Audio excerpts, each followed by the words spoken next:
አዲስ 1879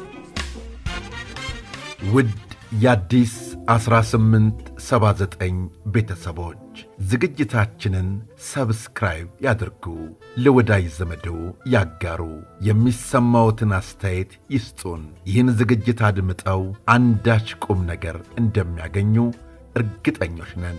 እነሆ ወደ ታሪካችን፣ ወደ ወጋችን፣ ወደ ጫወታችን እንለፍ። ስለ ቤተሰብነቱ ከልብ እናመሰግናለን።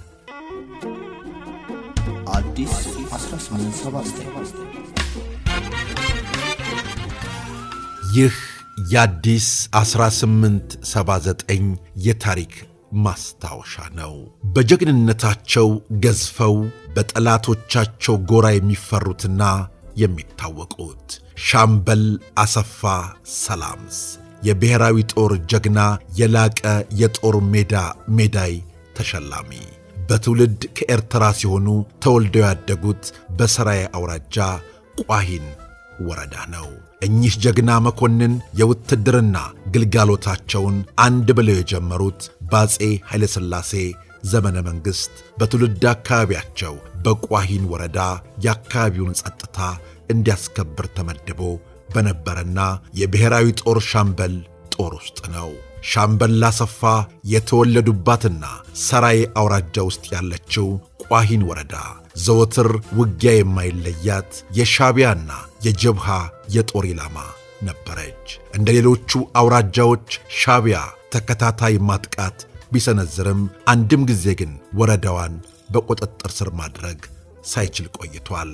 ጀግናው ሻምበል አሰፋ ሰላምስ በየጊዜው በሰጡት አመራርና በጦር ሜዳ በሚያሳዩት ጀግንነት በተከታታይ የሚሰነዘረውን የጠላት ማጥቃት ሲያከሽፉት ኖረዋል። በዚህም በየጊዜው እየተሸለሙ ሻምበል ማዕረግ ደረጃ ደርሰዋል። በመጨረሻም የአካባቢው ጦር አዛዥ ሆነው በብሔራዊ ጦር ጠቅላይ መምሪያ ተሾመዋል። ጀግናው መኮንን የቋሂን ወረዳ ለመያዝ ሻዕቢያ በእልህና በጀብደኝነት ሳያቋርጥ የሚፈጽመውን ማጥቃት ለመቋቋም ከቦታ ቦታ እየተዘዋወሩ በሚመሩበት ወቅት ጉልበታቸው ላይ በከባድ ሁኔታ ቆስለዋል። ጀግናው ሻምበል አሰፋ ሰላምስ በመጨረሻም በቂ ሕክምና በአካባቢያቸው ባለማግኘታቸው አካል ጉዳተኛ ሆነው ቀርተዋል። ያም ሆኖ ከቦታ ቦታ የተዘዋወሩ ማዋጋት ባይችሉም ማዘዣ ቦታ ሆነው ዓይኑን ጨፍኖ የመጣውን ሻዕቢያን ከጀግና ሰራዊታቸው ጋር ተፋልመዋል። በዚህም የዕለት ተዕለት ውሏቸው ጠላት ቁስለኛንና ሙታኑን እየጎተተ ወደ መጣበት እንዲመለስ ያደረጉ ጀግና መኮንን ናቸው። በ1969 ዓመተ ምህረት በሰኔ ወር ሻዕቢያና ጀብሃ የደረሰባቸውን ጥቃት ለመበቀል በኤርትራ ምድር ያለውን ጦራቸውን አስተባብረው በጀግናው አሰፋ መከላከያ ይዞታ ላይ በድጋሚ ማጥቃት ሰንዝረው ነበር። ይህንን ያለ የሌለ ኃይሉን አስተባብሮ የመጣውን ጠላት በሚችሉት አቅማቸው የወረዳውን ሕዝብና ብሔራዊ ጦር እያስተባበሩ ወደር የሌለው እልቂት እስከሚደርስ ድረስ ተከላከሉት። አይሎ የመጣውን የሻዕቢያን ኃይል ግን እስከ መጨረሻ ድረስ መቋቋም አልቻሉም። ጨርሰው ከመጨፍለቃቸው በፊት ኃይላቸውን ይዘው በማፈግፈግ ማንሰራራት ነበረባቸው። ስለሆነም ከውጊያ የተረፈውን ጦራቸውን ይዘው ወደ ትግራይ ክፍለ ሀገር ወደ አክሱም በማፈግፈግ በአውራጃውና ለክፍለ ሀገሩ አስተዳዳሪ ለኮሎኔል ቃለ ክርስቶስ አባይ አመለከቱ። መንግሥትም የእሳቸውንና የጦራቸውን ጀግንነት በማገናዘብ የኪስ ገንዘብና ቀለብ አዘዘላቸው። ለሚቀጥለው አጠቃላይ የዘመቻ ግዳጅ ጦራቸውን እንዲያዘጋጁ ትዕዛዝ ተሰጣቸው።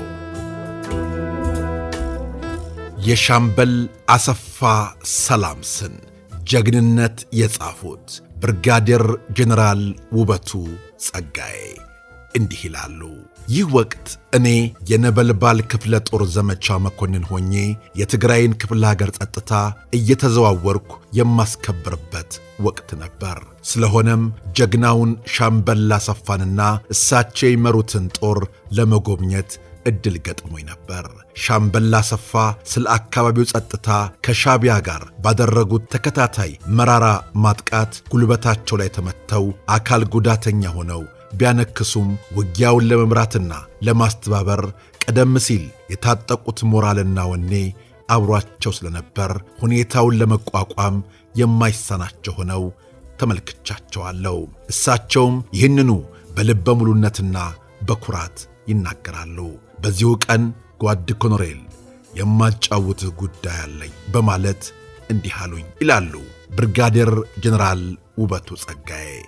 ሲቀጥሉም እኛ ዛሬም ሆነ ነገ ኢትዮጵያዊ ነን። ትናንትም ለእናት አገራችን ለኢትዮጵያ አንድነት ስንል ተሰልፈን አካላችንን ገብረናል። አካል ጉዳተኛም ሆነናል።